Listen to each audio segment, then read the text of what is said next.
అందరికీ నమస్కారం అండి.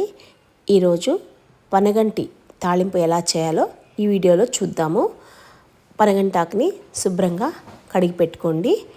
తర్వాత కొంచెం కందిపప్పు తీసుకొని ఉడకబెట్టుకొని పక్కన పెట్టుకోండి. ఒక ప్యాన్ పెట్టుకొని కొంచెం ఆయిల్ వేసుకొని ప్యాన్లో తెల్లగడ్డ వేసుకోండి, ఆవాలు, మినపప్పు ఈ మూడు కొంచెం దోరగా వేగిన తర్వాత మనం పనగంటాకుని ఈ వాటర్లో వేసి పెట్టుకున్నాం కదా, అది పిండి ఈ తాలింపులో వేసేసేయండి.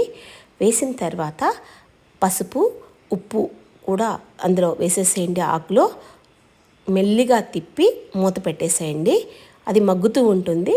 ఈలోపు మనము ఏదైతే కందిపప్పు ఉడకబెట్టి పెట్టుకున్నామో ఆ కందిపప్పుని ఈ పనగంటి తాలింపులో మనము మీడియంగా ఇదంతా ఆకుకూర కుక్ అయిన తర్వాత ఈ పనగంటాకులోనే ఇప్పుడు కందిపప్పు వేసేయాలి. కందిపప్పు వేసిన తర్వాత మళ్ళీ కలిపి పెట్టుకోండి. బాగా కలిపిన తర్వాత లాస్ట్లో కొంచెం కారం, కొంచెం తాళింపు పొడి అని ఉంటుందండి.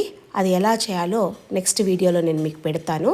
లేదంటే ఈ కారంతో కొంచెం పుట్నాల పప్పు పొడి వేసి బాగా కలుపుకోండి. చాలా టేస్టీగా ఉంటుంది. ఒకసారి నేను చేసిన విధంగా పనగంటి తాలింపు ట్రై చేసి చూడండి. మీకు నచ్చితే ఒక లైక్ ఇవ్వండి. నమస్కారం.